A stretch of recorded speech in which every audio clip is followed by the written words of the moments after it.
was for the presentation that we were going to receive. So I'll just go ahead and move the comments from the public. I don't see anybody online or in person to give comments from the public.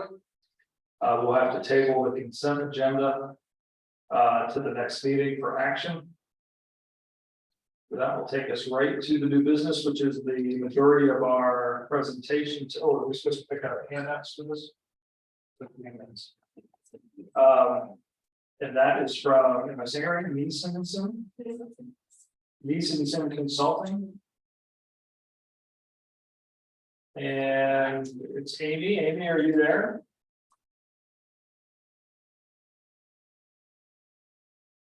She didn't say she's going to turn down her hearing. Okay. Hi, everybody again. Hi, Amy. How are you? I am the consultant that's working with you guys, or Thomas Jefferson Planning District, to help look at the governance structure for the Central Virginia Regional Housing Partnership. And basically, we're still very early in the process, so I only have limited information to share with you today. And what I've done is I have reached out to all the similar organizations throughout the Commonwealth, like HAND, and like, I'm trying to think of all the names.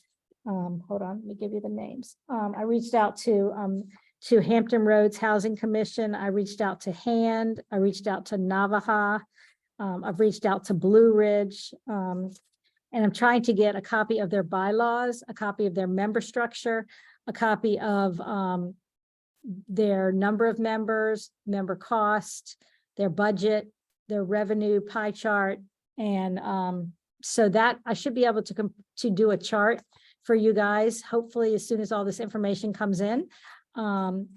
One of the things that, I'm going to make a recommendation to all of you guys is that I think all these organizations, you need to have a meeting once a year or a Zoom meeting once a year, because it's so helpful to hear this information from all of your other similar groups to what they're doing. And they go, what I've noticed so far, just by even going on websites, is that, like Hampton Roads Consortium, they have a budget of like $15,000-$20,000 because they only have a small number of members, and they charge $25 for individuals and $60 for corporations or like businesses or developers, and so again, it's a weird structure. And so I should have more information, but today what I would like to do is I'd like to spend a couple minutes brainstorming with you guys on your thoughts, so that as I get information from other organizations, I can compare your thoughts to what they say, and then I can come back with a more informed chart. You guys can help make some decisions on this. So does that make sense? Yes. And what I sent you in advance was I only had bylaws from Partnership for Housing Affordability at the time. And so I sent you guys that. And then I also sent you back your own bylaws as a reminder of what y'all are doing right now. So do you need any more background, or should we launch into the brainstorming? May I just interject and ask of my fellow board members? Oh, hold on one second. It's up the way. So it's not me. We can't hear you. The person in the blue collared shirt. I'm sorry, we can't hear you. Now we can. Okay. Okay. Ned or anybody on the board, Mayor Snook was very eager to look at our bylaws. Do we know if we received anything from him yet? Not that I'm aware of, no. We should follow up on that. It was very kind of him. He, I think, implied that he was kind of a not-for-profit bylaw expert, and I thought we should seize that opportunity. Yeah, anytime Useful input. Yeah, anytime I recommend change, I am a certified governance trainer through Board Source, but not a lawyer. And so anytime that I do touch people's bylaws, I ask them to run it by a lawyer anyway, after I make the recommendations, because my son is a lawyer in Atlanta, and he told me he's not going to defend me if anybody sues me. So, so I always try and make sure that we do, you guys, I don't want to mess up your bylaws for anything that would mess up your legal stuff. So that's great that if he's going to look at that, that would be awesome. So do you guys, first, do you want to introduce yourself so we just know who everybody is, and then we can go through the brainstorming? Would that be okay? Greg, you want to start? I'm Greg Powell. I have the flu, so I'm home. And I'm a local architect. I work with a lot of the not-for-profits designing affordable housing, amongst many others. Hi, Amy. I'm Colette Sheedy. I'm the Senior Vice President for Operations and State Government Relations at the University of Virginia. Okay. And I'm Ed Galloway. I am the current chair of the Regional Housing Partnership. I'm a elected member of the Albemarle County Board of Supervisors. What Board of Supervisors? I'm sorry, I couldn't hear you. Albemarle County. Albemarle, okay. Okay. And Gretchen? Hi, I am Gretchen Thomas. I'm sitting in traffic. I'm the administrative assistant for TJPDC. Gotcha. Okay. Then we've got Ruth, who you know. Yep. Yeah. Or Jamie, you wanna, you Yeah, guys met before too? I'm a housing grants manager at TJPDC. Okay. Anybody else? Fortunately, Amy, being that this is July, we have a handful of executive committee members who have bailed on our meeting today. No judgment to you all. But some who had informed us ahead of time that July is just a tough meeting anytime to get everybody together. But you are missing what, 4 to 5 people right off the top of my head that I'm counting. Okay. Well, we can definitely schedule another time to talk to you guys. And along the way, I know that Ian has given us a pretty tight schedule. We're going to do a check-in every 2 weeks. And I think we put some of the executive committee meetings on the calendar, and also the actual Regional Housing Partnership Board meeting as well. So, and again, Ruth can give you my contact information. And so if you think of things along the way or people for me to contact, I am happy to do that. I know Erica Sims, who does a lot of this work in Richmond for Housing Virginia. And so she directed me to a couple of these organizations similar to you. And then I also spoke to Sue Armstrong at Virginia Housing yesterday, who is on the board of the Hampton Roads Consortium, and she gave me a couple of other names. So, you know, I hope to speak to everybody. I've gotten some information back from Jill Norcross in Northern Virginia, and I'm working on getting information from everybody else. So I would love if you guys would kind of just, you know, we can just brainstorm. Karen's taking some notes here about your thoughts about your current membership structure. You think this is a good mix? Should there be more builders, developers, more citizen, or resident? And if you want me to remind you, it might be on the sheet that Ruth gave you. You have 21 stakeholders from the public, private, nonprofit, and citizen sectors of City of Charlottesville, Albemarle County, Greene County, Nelson County, Fluvanna County, and Louisa County. And there's one representative from each of those organizations. And then you have your voting members are appointed for 1-year terms, and when the term ends, there's replacement criteria approved in the bylaws to replace that person. So what are the thoughts about the current membership structure? As you've gone through your work the last couple of years, do you feel like it's robust enough? You're getting enough opinion from your stakeholders? Do you need more opinions, you know, at the table? Let me start by saying I think the real strength of our organization is the 4-legged stool, having all 4 different groups interactive, and a lot of what goes on because we know each other through the board. Mhm. And there's a lot of activities outside of the board meetings. I think this contract came about in part because we were thinking out loud, wondering if we were missing some people at the table. Because the table is of value. I think every one of the 21 of us sees real value in having the privilege of being at the table. And the question is, who might be missing from the table that would enhance the overall perspective and the one-on-ones. Can I ask a question? Do you rotate the nonprofits that sit on the council, or will you be rotating, or is that like a suggestion I can make? You know what I'm saying? Like, I think Piedmont Housing Alliance sits on the council. But I'm saying it, I'm sure there's probably a few more affordable housing organizations or some homeless organizations that, so do you rotate, or how does that work? So my sense is that we have the biggest, strongest ones that are permanent members, which is Piedmont Housing Alliance, Habitat. Is AHIP still with us? Which is, somebody help me out, Housing Improvement Program. And then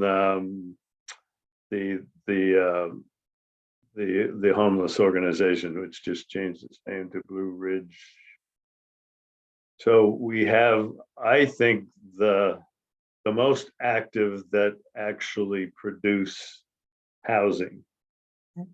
And the solution to a shortage of housing is producing housing. So the question is, are there others out there that might also benefit from being on it, and vice versa? Gotcha. I think it's important to know that we're only in year 4. Yep. So when we started this, the individuals who were really behind the creation of the partnership, they go out through their network, and that's what formed who's currently sitting on it. So we're at the point where I think it was 2 years ago, we did a study. There was as part of some strategic work, and there were a lot of organizations and people working in housing, regardless of what category they're in, that did not know about the Regional Housing Partnership. So that begs the question: if they don't know about it, how can they participate in it? So we're doing a similar type of question: who out there need help trying to say, it was well thought who was asked to participate, but we need help now to say, yeah, should we be rotating different nonprofits on and off? If we are, who are they, at what time frame, et cetera? We've got the bandwidth to look at term limits and stuff like that in bylaws, which we have looked at and already have changed. But that bigger strategic plan of, okay, how do you look at our current membership and go, is this representative of the regional housing issue? Based on your own philosophical statement or structure that you're shooting for. So the electeds should rotate just by sheer nature that electeds rotate. But for example, the jurisdictions, it was very specific that they wanted one elected member from each jurisdiction as a member on the partnership. And then the other could be a planning commissioner. But it was required that one elected member represent to give it a little bit more access or gravitas or whatever, what have you, within each jurisdiction itself. Does that person have the ability? I was on a state board a couple of years ago, and the person who was on the state board, he couldn't. It was the head of Chev, and he wasn't going to be able to be at most of the meetings. So he had an appointed person that would come to the meetings and represent him. And that same person came every time. So we couldn't send like one person, a different person each time. Are those people that are elected or represent a jurisdiction, are they allowed to, designate a designee to come, or do they have to do that themselves? Yeah, so each place, I'm going to make an assumption that they do it similar to Albemarle and Charlottesville, but each body has an appointed member. So I'm the appointed member to the partnership. And then my board each year names an alternate, so that if I'm able to attend, the specified or designated alternate stands in their place. Got it. Okay, And I am 99% sure that's the way it exists in each jurisdiction. perfect. Okay, great. So the term revolving in and out or assumes that there's a magic size of a board and you don't want to have too many people on the board. So if you bring somebody new in, you have to revolve someone off the board. And I'm not sure I agree with that being a good assumption on which to start the discussion. We have 21 members. And then we have the executive board, which really does the monthly meetings. The quarterly meetings in no small part are briefings on what's going on, interactive opportunities. And so I'm not buying into the notion that if we bring new people on, we have to kick other people off, particularly the not-for-profits. To take someone like Piedmont Housing Alliance, who I think is probably the biggest not-for-profit developer right now in our market, and say, you've been on here 4 years, get off because we've missed some smaller rural not-for-profit developer and therefore we have to switch out. I would not like us to start the conversation by assuming that's necessary. So do you feel like that should only apply to the nonprofits, or, because there's a lot of developers and builders, I'm sure, in the Charlottesville area, and there's a lot of, the jurisdiction people change a lot. So would you say that that's similar to, you want that same principle for everybody, or the nonprofits, you're calling them out separately? So you happen to use the nonprofit as an example, so I started there. So let's start with the jurisdictions. The jurisdictions are mandated. This is a Thomas Jefferson Planning District, which are the 6 jurisdictions. That is our region. And that's the given for the elected members. Right. Which leaves the not-for-profits. And I think we have the key ones, to my knowledge, in the more urban part of the region.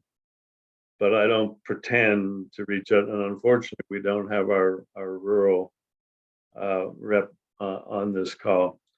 There aren't a huge number of developers that really engage seriously in affordable housing development in the purest sense. That said, several jurisdictions, most notably Albemarle and the city, are both working to find ways to incentivize for-profit developers to include affordable within it. And so there would be some value in certainly having a for-profit developer perspective, I think, on the team. There are 2 or 3 umbrella groups that represent the ultimate affordable housing users. And we have only one of them, am I correct, represented, FAR. That's right. Which is the public housing residents.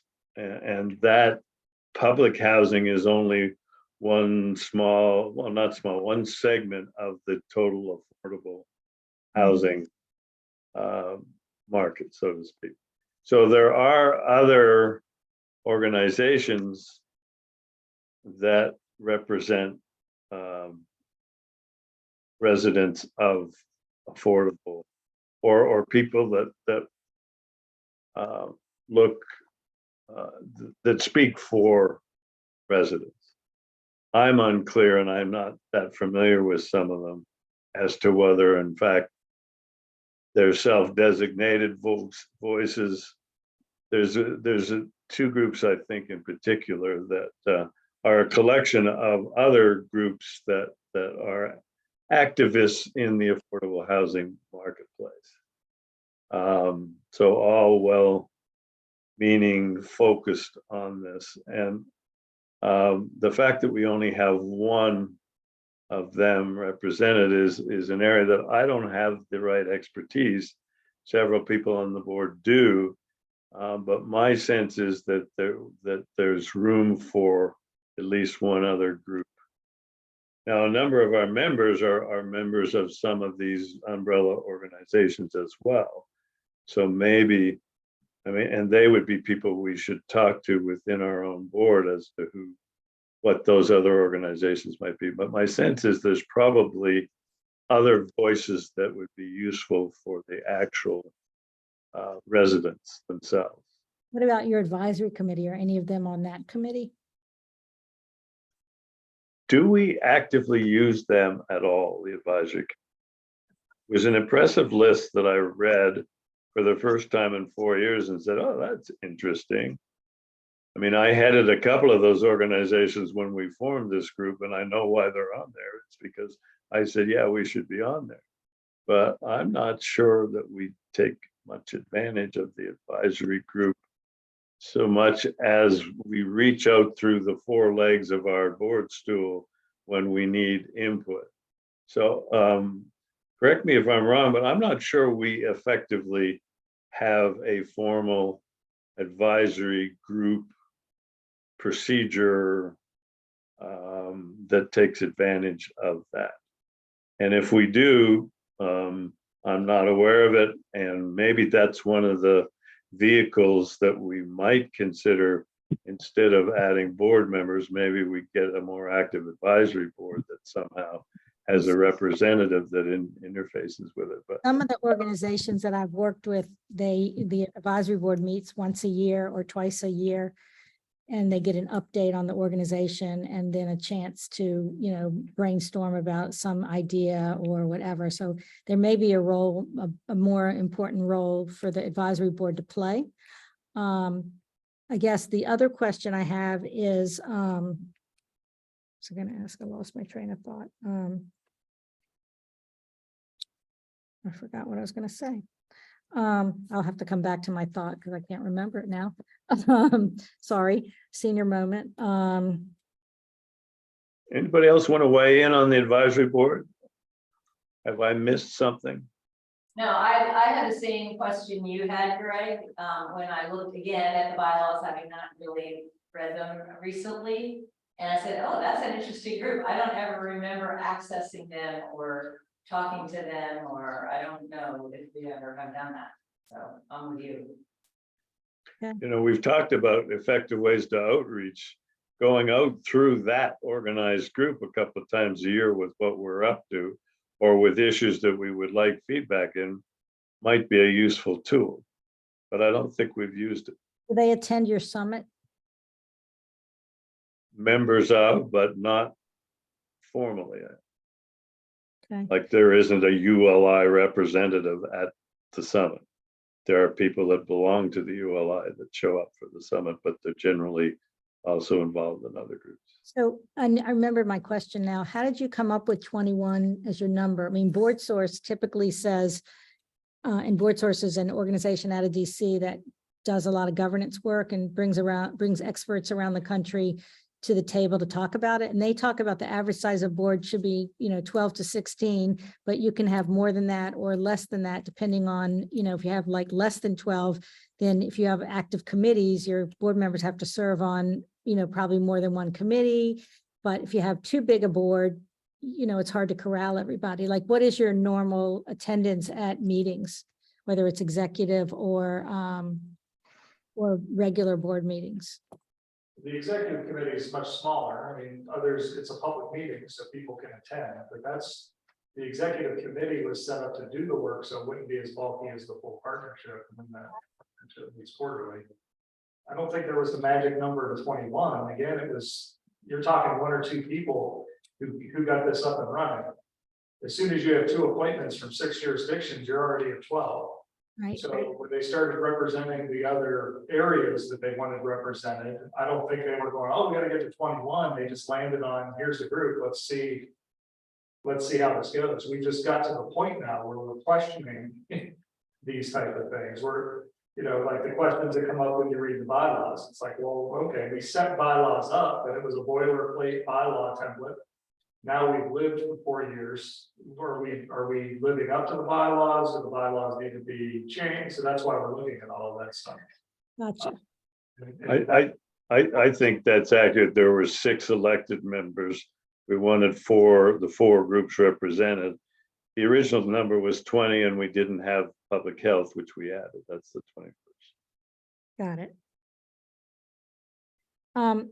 So I'm going to move on to talk about your membership fees for a second. And again, there's no formal membership fee, I know, and your initial budget came from some donations of $500 for nonprofits and $1,500 for profit organizations. And then I think UVA gave $10,000. And so when I was talking to Ruth and the other day, the partially only covers this partially covers the staff that TJB, that Thomas Jefferson provides to you, and your events are budget neutral. So what do you think about a formal fee structure? I mean, you know, I'm exploring, that's one of the questions I'm asking the other organizations, but you know, like the problem with Hampton Roads is they only have less than 100 members. So that's why they only get to a $15,000 budget. And when they do their events, they're, you know, budget neutral also, because they get sponsors to, you know, put on an event for them. And so they don't make any money off of, you know, their events. That isn't a big chunk of it that each of the 6 jurisdictions designates specific money to the partnership. Well, and that was the first 2 years, it was just out of the TJPDC budget. Then the executive committee wrestled with the idea of how do we put the fee type structure into place. We are in year 2 of the jurisdictions making a specific contribution, and then it's based on the same type of, in addition to their TJPDC contribution. So a specific for regional housing partnership allocation, and it's the same formula as how it's arrived at for their TJPDC contribution. So it's based on population, if I'm not mistaken. So, you know, Albemarle, for example, is a much larger population than a Greene County, so the amount that comes over is derived from that reality. So it's not like each 6 jurisdiction puts in an equal amount. They put in based on how they put into the overarching organization.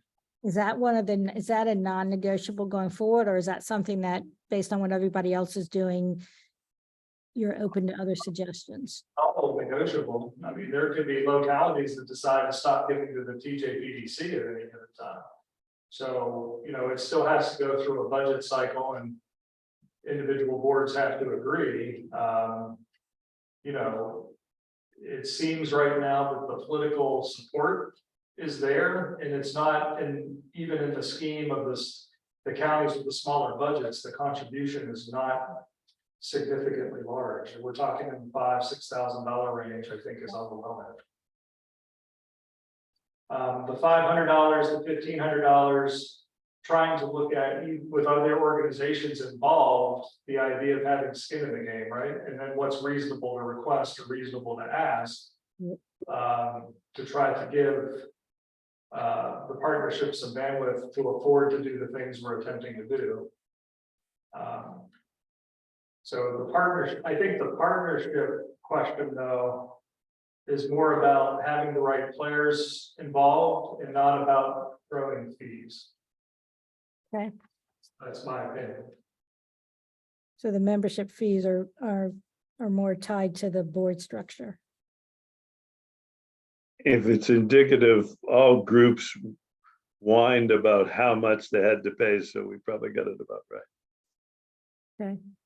I mean, just to throw out an idea, I don't know. I know in Goochland County, one of the ideas that's been tossed around is that we have a lot of new construction in Goochland County and a lot of new neighborhoods. And so they were talking, I don't think it's going to come to fruition, but there was talk that each builder would have to put in a certain amount to a pot of money based on the number of houses. Like if you put in 100 houses in your neighborhood, you'd have to put in this pot of money, X amount. And that would, go towards affordable housing or an organization like this. So I don't think it's going to come to fruition, but it was talked about, so Well, that's a tool for helping develop housing. I don't see that as a tool for funding our. well, you could use it if they put it in, you could use it for your events and your seminars, because they would be, giving policy and education, out there on your, on how affordable housing is the only thing I was thinking. But, it might not be doable because I, don't know how many new construction neighborhoods are happening in Charlottesville and Albemarle and the different counties at this point. What other questions or what other concerns about the membership fees? Any other thoughts on the membership fees? Well, I guess one question is whether if you have a board seat, should you be expected to make some kind of a contribution, right? A financial contribution. Whatever that might be, I mean, different for different organizations, but. Yep. And would that be a contribution from the organization you work for, or a personal contribution, or both? Because, most boards that I've worked with you have to give an individual contribution. If your company gives a contribution, it's like a bonus on top of that. The board positions are organizations, I believe. Yeah, I would say from the organization. Okay. All right. If there was a formal membership structure, like a fee that was put in place, do you see benefits that would come from that? Like if you did like Hampton Roads, where they do $25 for individuals, $100 for organizations, not on top of the board, but this is just, anybody in the community, or any, like, let's say realtors or somebody that works for a builder or something.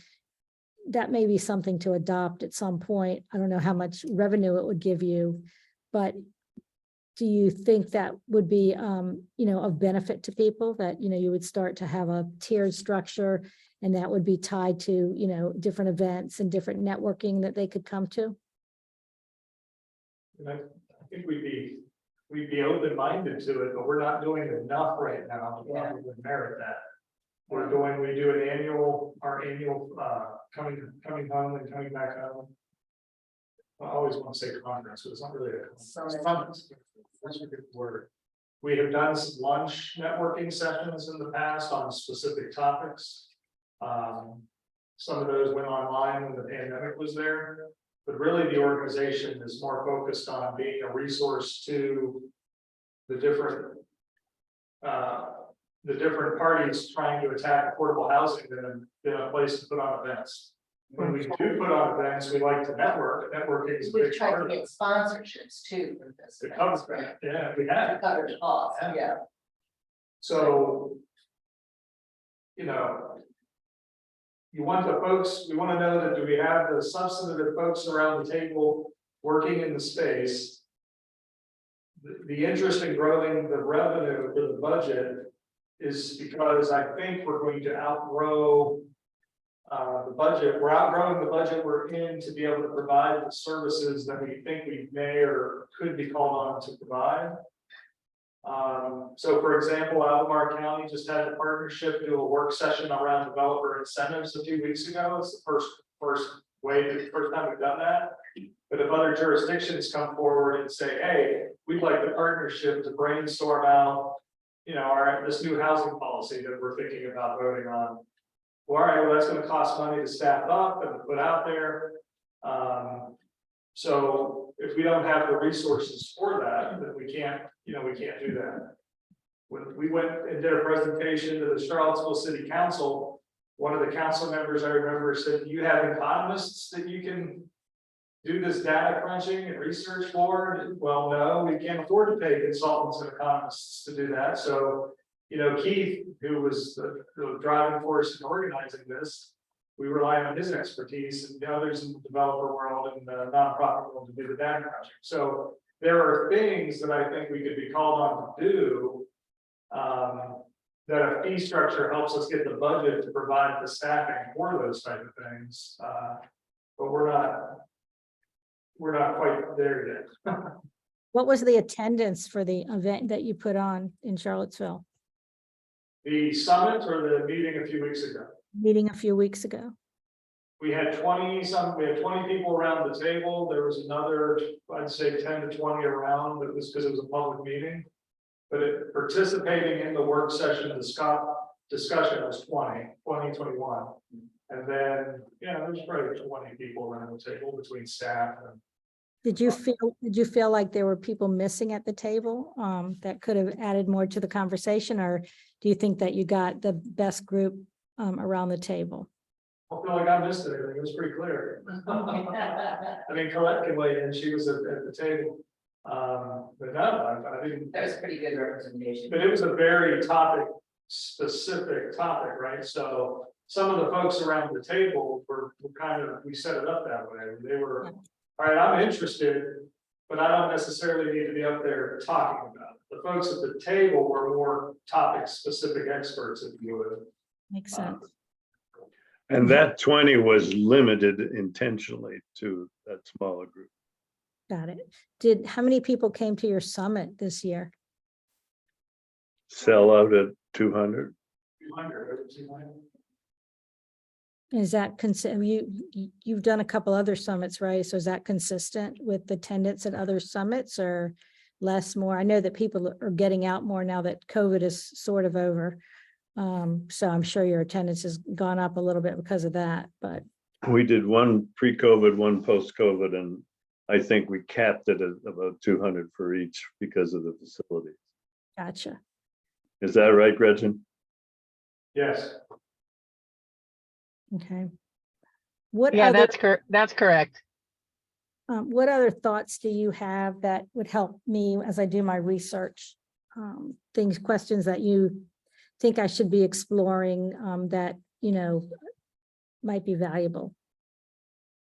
You guys talked about rotating membership. I would talk maybe, or just throw it out there. The executive committee, as we're looking at term limits, the rotation of the membership on the executive committee relative to the larger partnership, whatever that's made up of. I think that's an area where we could learn, to hear about or learn something. Okay.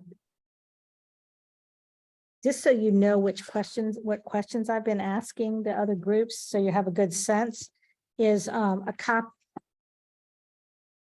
copy of your most recent bylaws, a description of the makeup of your board, a list of current board members, advisory members, others for number of members in the fee structure, benefits of membership, annual operating budget, staff makeup, or who is the staff liaison for your organization? Is it full-time or part-time?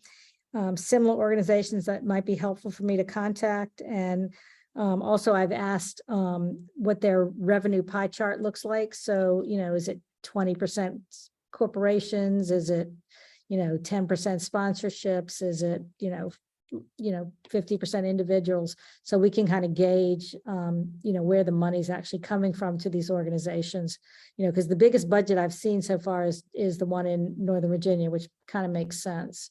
And so I'm working with Jill Norcross to get additional information. I just want to make sure, I'm not missing something as I go to the people.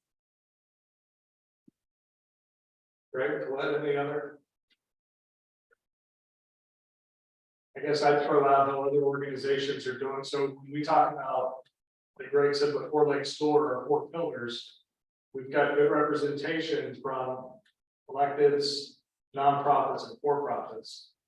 But we do not have a whole lot of people as active members who are the residents we serve. So like Greg explained it, that we have representatives of groups that represent those folks, but we do not have citizens who are seeking affordable housing sitting on the partnership or on the executive committee. So I for one would be curious how other organizations, if they have citizen representation, how they go about that, frankly. Mm-hmm. 6 counties, so it's I think the idea was we have one rural representative, or you could have one rural representative, one urban representative, but all right. Pick one person who lives in an urban area and one that picks in a rural, out of 6 jurisdictions, is that really representative? So I think that's something that we should wrestle with. Gotcha. Yeah, because be interesting because some of the banks have advisory groups in the areas they serve, and they were actually one of the banks that I had worked with, SunTrust, before now they became Truist. They were talking about paying the citizen representatives a stipend to come to the meetings. And I think they didn't end up doing it because it could have put the citizen in a different tax bracket, even though it wasn't that much money, but could have affected their tax bracket. But it was supposed to done as an incentive to get the citizen representative to continue to come to the board to give advice and make sure that they were fully representative of the constituency they were serving. So so that's just something to think about with citizen representatives, depending on where they come, what's their, you don't want to have somebody who has their own agenda. We want somebody who's going to be representative of the voice of other people who are taking advantage of affordable housing, like maybe like a teacher or whatever the different categories, nurse, policeman, something, kind of think about that as a representative, urban, rural, that kind of stuff might be, a way to look at it. I don't know what you think about that. Whether just being open to the idea of stipends, Beg your pardon? specifically asking about being open to the idea of stipends, or No, to expanding the representation of the citizen representation to not just urban and rural, but kind of, like if in Charlottesville or in one of the counties, the majority of affordable housing is being filled by, frontline workers, so to speak, do we need somebody on the board do you need somebody on the board like that to represent that voice, or teachers or something, if that makes any sense? I suggest, and I don't remember what the acronym stands for, but maybe Gretchen can help offline. CHOC. It consists of a number of the not-for-profits that are both active developers. I know Habitat and Piedmont are on it, but I think the Legal Aid Society are on it, and there's a number of citizen activist groups that are on it. FAR's on it, and maybe one of our board members could speak, that perhaps is also a CHOC member, could speak to how that organization might suggest how we go about getting actual citizens on our board. Gotcha. That's just a suggestion, A good that there's some umbrella organization that we have ties to through some of our members, that maybe that umbrella organization could, instead of us trying to invent the wheel, there are people that actually do this every day that might have good suggestions on who might actually be citizen activists that would like to participate or can participate. Right. Gretchen, do you know what the group is called, or you don't? I think you're talking about the Charlottesville Albemarle Affordable Housing Coalition. Okay. Is that what you're talking about, right? I think so. CHAACHC. Yeah. So that's just one of the umbrellas that consists of at least half a dozen member organizations. And I suspect that 3 or 4 of our board members are members of CHOC. And maybe we could talk to one of our board members from CHOC that might talk to CHOC about how to go about getting more resident representation on our board. I guess I mean, you can't put everybody on the board, right? So Right. I think I'd like to hear some maybe thoughts, Amy, from you about, the use of an advisory committee. Do you put another, 12 or 20 people on an advisory committee, and then how do boards use those committees? Those So- kind of Right, so advisory boards usually typically, they have their own bylaws and they're typically honorary members, or that's a place where you park former board members or experts, depending on, in Richmond, there was an advisory board for the Homeward Continuum. And she used to meet twice a year and talk to them about the homeless situation in the Richmond region and, get their thoughts. It was a pretty high level people on that advisory board. And there was a lot of, some experts in the homeless arena and homeless services. So I think you can use the advisory board however you want. You don't want too many people on the advisory board. You want the advisory board to be a place where you want people that, really can help your cause, so to speak, and can really advocate for you, and, help. They also would help the network to get out there, the word about what you do, your tentacles, get further out there if you have the right people on the advisory board. So, so I think, I can get you more information on advisory boards, but, you definitely need, to come up with some bylaws so they understand that they're not a governing board, that they can advise on certain issues, and, you could set a formal time for them to meet once or twice a year, with the caveat that if something comes up, you would call a special meeting or something.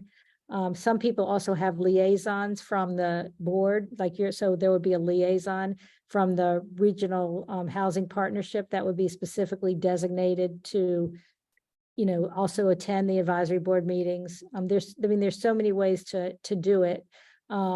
But again, my opinion and my research has told me that you don't want, you don't want 50 people on your advisory board. You want a small enough number that are going to make sense to, to contribute when they get together.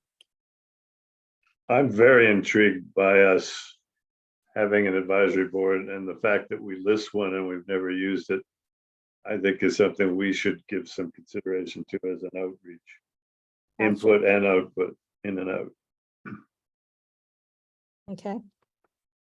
Amy, we've had Keith Smith join us. He's been listening in online, but he's physically appeared on your screen. So he is the current vice chair and big reason why the Regional Housing Partnership exists to begin with. So just making the introduction. Hello. Hi, Keith. What is your role outside the regional partnership? What do you? Nothing. Well, I'm sorry, what? nothing, and I do it well. Are you retired, I guess? No, I'm in the real estate space. Oh, okay, gotcha. What have I left out, or what else do you want to share with me? Because I don't want to keep you too long. I mean, I've got a lot of great information here, which I very much appreciate. And, I thought he suggested that I put together a chart, and I do intend to do that to populate it, so that you'll have a formal way of looking at everybody's information. Could you do a recap for us? A recap? Sure. What we've thrown out there, the big topics, not all the details. Sure. I mean, the big topics that I wrote down were let's see, what did I write down? You want to identify other organizations representative of regional housing issue in the region that need to possibly increase the number of citizen representatives of affordable housing, possibly add a formal, what is this, for advisory, a formal procedure for advisory board. What else did I write down? Looking at term limits, possibly for the executive committee, rotation of board members, a representative. Let's see what else. What else did I leave out? What else did I leave out? Membership open to to a new fee structure. Important. The main thing is the importance of people at the table is what I took away. Anything I missed? Thanks. Keith is shaking his head now. Colette? Can you add, when you look at the others, like the length of the term as well as the term limits? Yep. Yeah, this was 3 years, I think. the term. Yep. Okay. Anything else there in your cap that you feel like was left out?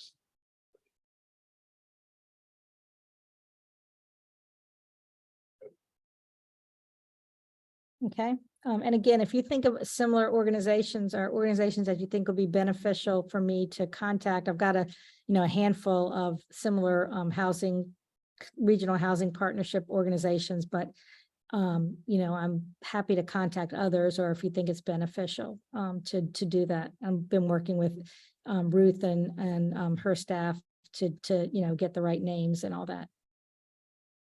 Amy, I think if we have some reference when we look at these other jurisdictions around the population they're serving, right? And their total budget.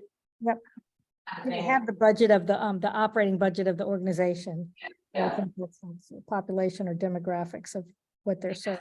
would give us a sense of, if you have $100,000 budget and you're serving, 50,000 people versus a $25,000 budget, you're only serving 15,000. Yeah, makes sense. Yeah. Okay. Anything I left out, Karen? Karen was taking extensive notes, so probably more detailed than what I gave you, but I appreciate you taking the time to brainstorm with us. And again, I have an open door policy, and I would, appreciate any information you're willing to share. Because I want to make this a thorough, kind of information I give you, and, look at what we're doing. So, I appreciate the opportunity to work with everybody. Appreciate your time today. Thank you. Thanks, Amy. No problem. I'm going to sign off. And so in case you guys want to continue your meeting, Ruth, I will touch base with you either later in the week or early next week. Great, thank you. Great.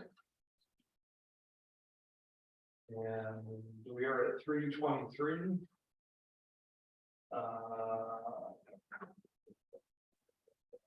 So what we were going to do, we'll do a brief roundtable. Greg, any roundtable thoughts to share? There was a auto response from Ian last week. Is everything all right with Ian? Maybe we'll send a note offline on that one. Okay. He's fine. How did you find the roundtable? The work session, Yeah. I found it very informative. I sometimes go into things like that thinking it's going to go and end up in one destination. And how I was thinking about it, and I left there in a different mindset than when I entered.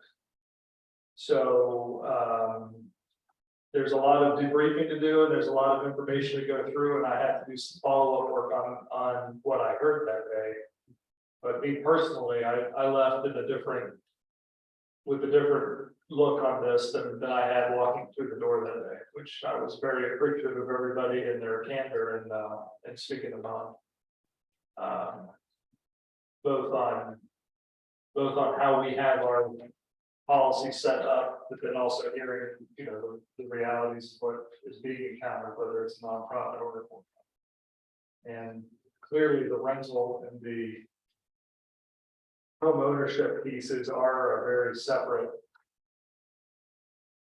You can have incentives for both, but they're two very separate pieces of how you would attack them. So I'll be curious to see how it plays out as we get to the planning commission and the board.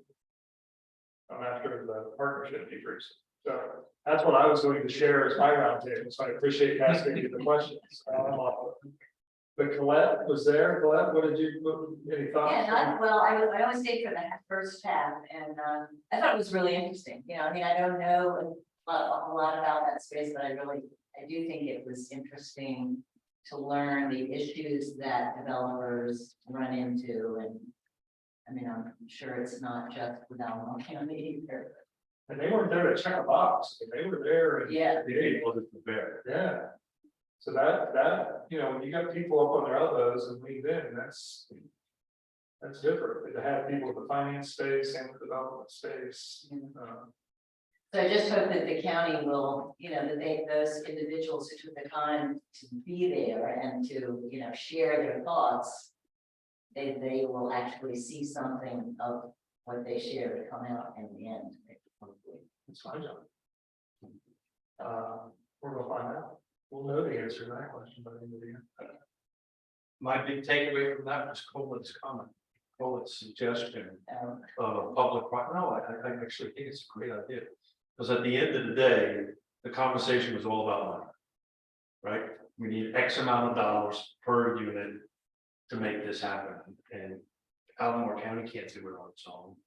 The private sector can't do it on its own, but some sort of public-private partnership, which there are structures within PPEAs and PPEAs to go ahead and do that. That was a thought that I did not think through until you mentioned it. So thank you. I'm curious what staff. That's a very productive one. It's really great to hear what developers have said. We are still working on combining our hits. Did you walk away with a different perspective? I don't think I did. No. Good. I'm still so nervous, but I feel like I learned a lot. Did you walk away with a different perspective? Well, exactly, that's what I mean, and I always do it, every meeting I go to a TJ meeting at this point, but yeah, no, I mean, some of the obvious things I'm sure everyone walked away with, is just recognizing, that rental is much more feasible from that standpoint, and thinking about manufactured homes as an important option. Yeah, okay. So do we think it was a good idea? Should we do more of them? Should we try to promote this concept to other jurisdictions? Can we help other people? What do you think? I think beneficial. I think one thing that resonated with me was that the possibility of having a land bank in the region could be very beneficial on a regional scale instead of just the locality. I spent a lot of time thinking about how so many of the topics that came up in the meeting are regional in nature, even though we're talking about a specific locality, and how TJP is a good better. I would say you have a willing listener though, to do it. Ned was a willing listener. Who?